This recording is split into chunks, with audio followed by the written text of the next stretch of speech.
Hi and welcome back to the Science of Sport. I'm Ross Tucker and I am bringing you part 5 of my talent ID and management series today.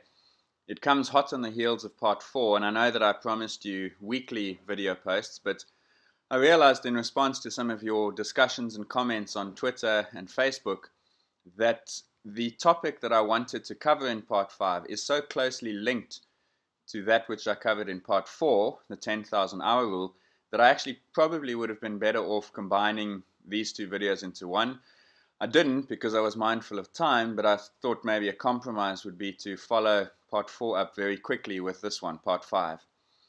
And that topic is the idea of specialization and whether children who have aspirations of becoming elite athletes are more likely to succeed if they specialize early, which is to say they select one sport which they then commit all their time and energy to from a young age, or whether they're better off delaying that specialization and doing what has been called sampling or diversifying, where they effectively hedge their bets and play as many sports as possible when they're young. And you'll see in the video that I try and explain a little bit around why the concept of early specialization was driven by the 10,000 hour concept. It was the fuel that ignited what was already admittedly an existing perception around when kids should specialize.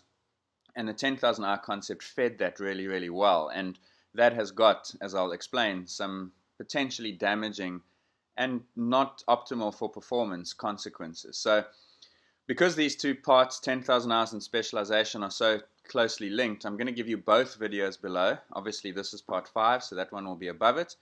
And as before, the Prezi, which I gave to English FA and rugby previously and have given a few other times, is below that. So you can follow along and see exactly what I make of the literature, what the evidence says, and hopefully this will be relevant to those of you who are parents. Obviously you want the best for your kids, and you're wondering, should you encourage them to commit to one sport, or should you delay that commitment? It's also hopefully relevant to coaches who are in the position of having to then juggle the demands of the parent and the child, and how best do you do that? And of course to the young athletes, so that the idea here is to give you an indication, not necessarily of what's guaranteed to work, I wish there were guarantees, but of what is more likely to work for your end goal. And so do enjoy the video. I'll wrap it up at the end, and I'll see you then. Okay, so you'll probably remember from part 4, which hopefully is fresh in your memories from just yesterday, that I spoke many times about the 10,000 hour concept, if it was applied dogmatically, as having certain detrimental outcomes or implications for young athletes and their development. And I never really went into too much detail about that, other than to say that the idea that an elite athlete in sport, and in fact in chess and violin as well, needs 10,000 hours is incorrect. And so you don't need that long in most instances. And equally, there are many athletes who do much more than 10,000 hours and who don't succeed and reach an elite level. But that's more a dismissal of the accuracy of the 10,000 hour concept. It doesn't get to terms with why that 10,000 hour concept might actually be harmful to the development of athletes. And so that's what this part is going to focus on. And to start you off, I want to show you a quote which I came across on the internet. I remember being interviewed for an article which addressed this question around specialization. And I expressed some of the opinions that you're about to hear. And in response, someone commented in the comment section of this piece, and they said the following, so I'll read this with you. It's obviously a college level coach in the United States talking about how they look at developing athletes. It says, if a kid in our program takes 3 months off year after year while his peers continue to compete, eventually he's 3, 6, and then 9 months and a year behind in terms of training. As someone who has actually calculated how long it takes to get to 10,000 hours, in our program, which is actually pretty light, so that's a warning sign. If you started with us at the age of 8, which is a standard age, and graduated, then competed in college, going off the 20 hours a week that the NCAA allows, and factoring average participation, you'd hit 10,000 by the end of your senior year in college.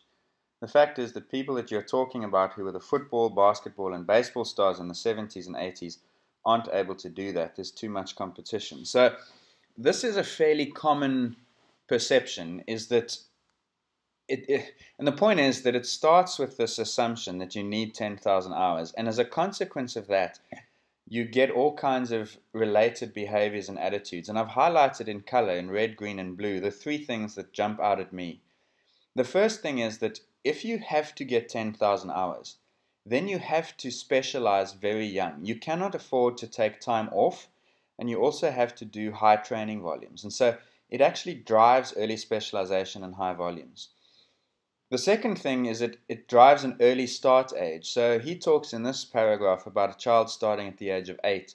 I suspect that many start even younger. And when you see stories like Tiger Woods and the Williams sisters, Andre Agassi, you know that happens, is that they're starting before they're even capable of making any decisions for themselves and going to school, and they're playing sport. And then the third thing is it introduces so much competitive pressure when your mindset as a coach or as a parent is that you're in this race to the bottom, because you're looking at your child's peers who are training and you're taking 3 months off to play another sport, and you feel like you're falling behind. So there's something quite perverse about the mindset that drives this kind of attitude. But more than that even, it's not a question of this is just the way that sport works and so forth, and if you want to be successful, you just have to take these three potentially detrimental attitudes on board. Because there's actually quite a lot of evidence that this attitude, early specialization, high volumes when you're younger, is actually less likely to turn you into an elite athlete. And for an explanation of that, I want to show you a study that was done in Scandinavia by Karin Moesch. I'm hoping I've pronounced that correctly. And this graph is one that I actually redrew based on her data. It was presented in tables, and I took it upon myself to try and visualize it a little bit differently. And what she'd done is she'd gone to hundreds of athletes in Denmark who participated in what are known as the CGS sports. So that's centimeters, grams, seconds. And what that basically means is that they are participating in sports that are measured by centimeters, like long jump, high jump, weight, shot put, and so forth. Grams, weightlifting is the obvious one there, and seconds, running, cycling, and swimming. And she'd done very much the same as Anders Ericsson with those violin players that I spoke about in part 4. She'd asked them at the age of 21 to retrospectively record how many hours they'd spent practicing their sport per week. And she then divided them into two groups based on their performance level at the age of 21. There were those who she classified as elite, which I'm showing you here with the green line. That means that they were the top 10 in the world, or the top podium finishers in the European Championships in their sport. And there was another subgroup which were defined as the near elites, which is to say they were in the Olympic Games and they were in European competitions, but not top 10 and not podium. So they're still among the top few percentage performers in the world in their sport, but they are not the very best of the elites. And it should be obvious to you immediately looking at this, the green for the elites and the orange for the near elites, that there's a very clear separation in the trajectory where you see a change and a shift at this point. So if I divide this up into three phases, number one is pre-adolescence, from the age of basically 0, not surprisingly very low training volumes at this point, and then the training volumes increase until they get to that early teenage period. And what's interesting is that in this period here, prior to adolescence, the elite athletes, the green, actually train less than those who are going on to become near elite athletes. Then there's a second moment, and this is probably the key point. There's a break point here where the elites continue from the age of 15 until they get to 18 to increase their training volume significantly, whereas the near elites start dropping off. And so there's a very clear separation, and I'm calling that the watershed, and it shouldn't escape anyone's notice that this coincides with adolescence. In other words, it happens at this point where the person is starting to hit their mid-teen years, they're starting to become a little bit more independent, and they're also starting to show the physiological development that goes into making an athlete elite or potentially not quite there. So there are multiple explanations for why the one line drops and the other one goes up, but what you can't dispute is that it happens at a very important point in a person's physical and emotional and psychological development. And then obviously the final point is that into adulthood, the elites maintain that training volume, whereas the near elites continue to see it decline. So that's a very interesting representation, and I haven't seen a similar study look at athletes in other territories. It may well be that this is something unique to European or Scandinavian competitors. Time will tell whether other studies confirm that. But I think the point from this slide, before I mention to you a few others, is that the idea that you must do early training volumes that are very high is actually less likely to produce success. It doesn't mean it's not going to produce any, because again, you're looking here at averages, and so it's quite possible that some of these elite athletes did a lot when they were young, and some of these near elites did very little. But in general, which is the best we can do when we are responsible for trying to design and implement a system, we work in generalities with adaptability and flexibility for individuals. So that's key to remember from a strategic management perspective. Point is, in general, the best behavior to produce elite performers is to reduce the training volume when the athlete is younger. Now, in the study by Karen, she actually wrote the heading, Early Specialization Delays Performance. I forget exactly what it was, but she emphasized early specialization.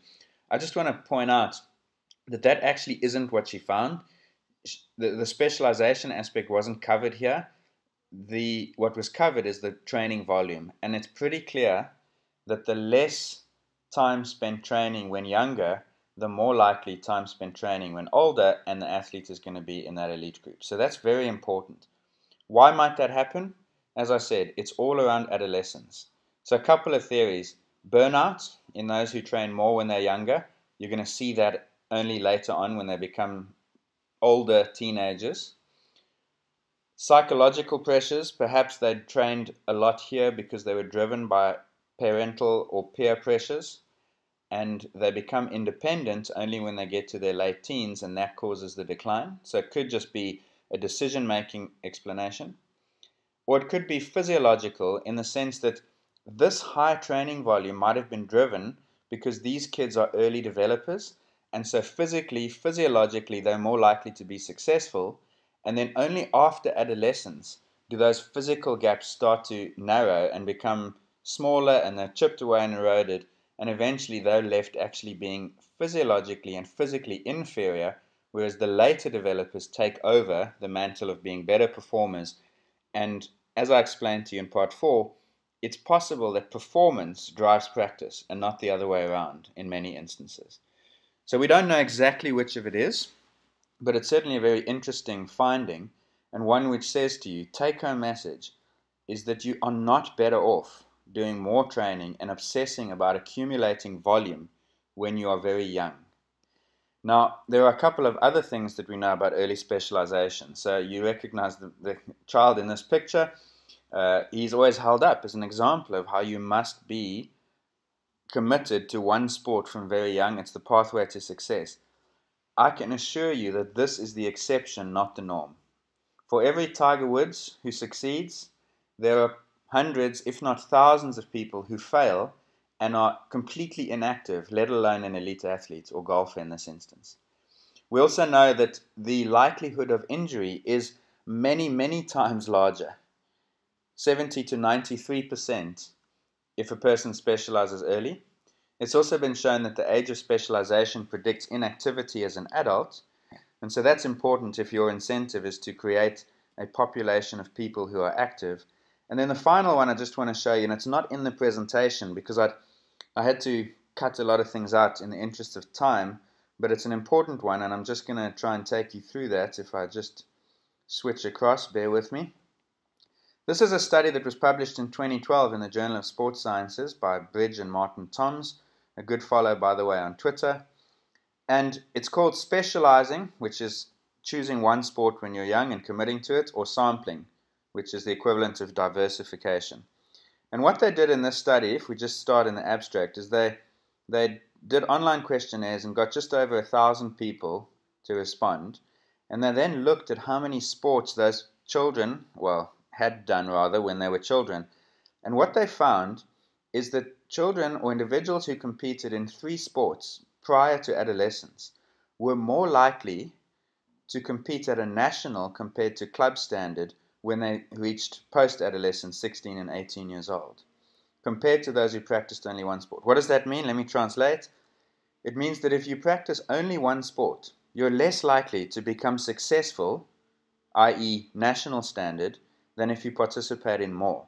So that's the same kind of finding as I've shown you in that previous graph.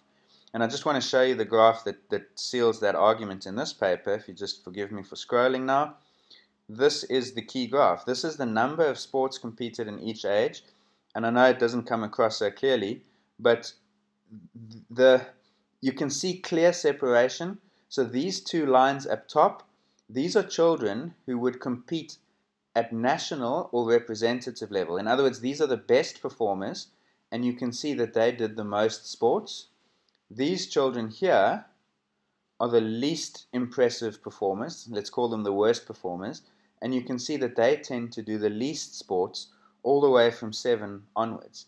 And so what you're looking at is pretty strong evidence that the more you do when you are younger, the more likely you are to succeed when you are older. And so if you looked at the conclusion of this paper, I think it makes it very strongly.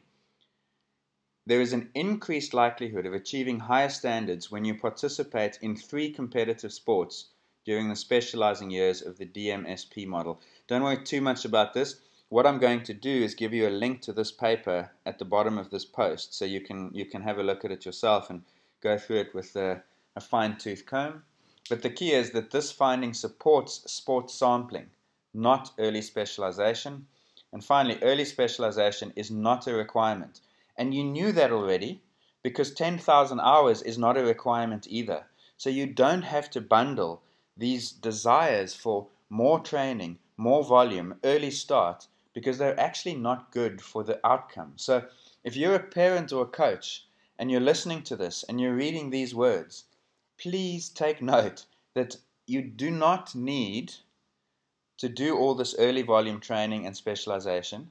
In fact, it's worse for the athlete, health-wise, injury-wise, psychologically probably, and it's not even necessarily the best way to achieve the goal, which is performance.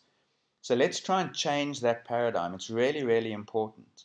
So if I just return to the presentation to wrap it up, you remember this was from part 2, where I spoke to you about inefficiency.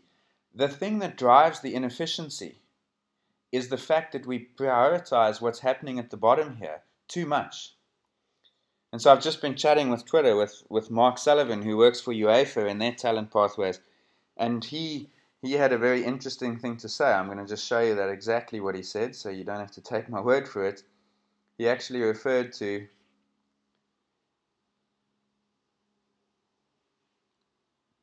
this as the productification of youth sport. So that's what it is that we have been sucked down to the extent that we have turned youth athletes into commodities. And it's inefficient, and it's damaging, and it's unnecessary. And so the reason it happens is because we make the selection when kids are 13, 14 years old. Now, later in this presentation, I'll get into this in more detail. But remember that you cannot identify an elite athlete until they've reached post-adolescence and all the physiological things that help make them elite can be seen. And so if you specialize at the age of 9, 10, or 11, how can you be certain that you're choosing a sport that you're one day going to be predisposed to being better at? And I realize that that's the assumption. I'm working there on the assumption that talent is real and that talent exists. And I believe that to be true. There is, without question, a predisposition to certain sports. And so early specialization means that you basically have to guess which sports, out of all the different options that your child or your athlete could choose from, are they going to be predisposed to succeeding at.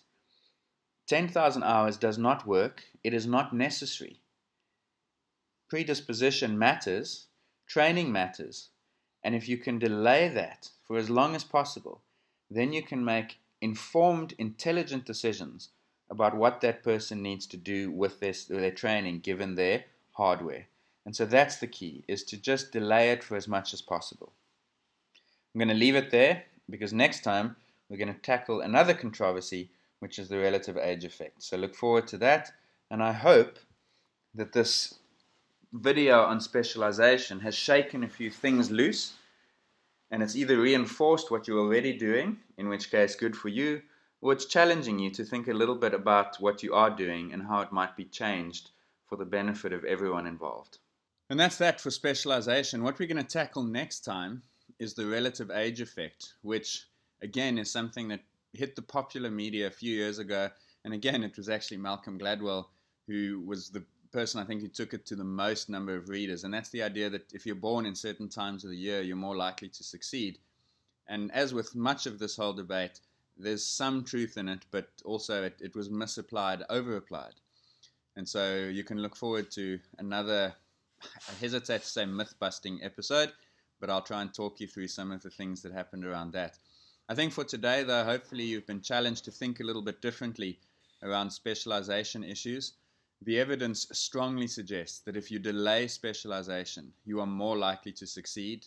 We fall into traps when we look at athletes like Tiger Woods, McIlroy, Andre Agassi. But if you have a bit more of a holistic perspective, hopefully you can see that the human stories behind those athletes is not always what is desirable. And secondly, for every Tiger Woods you know, as I said in the clip, there are thousands potentially that you don't. And so the behavior that I would like to encourage all of you, parents, coaches, athletes, to rather invest in is to give people as much exposure as possible, wait as long as possible, and when the physiology plays its hand at adolescence, and the psychology plays its hand also usually at adolescence, then you make the commitment. So be patient, sample, diversify, and you are more likely to be on the path to success. Thanks, and I will see you for part 6 in the near future.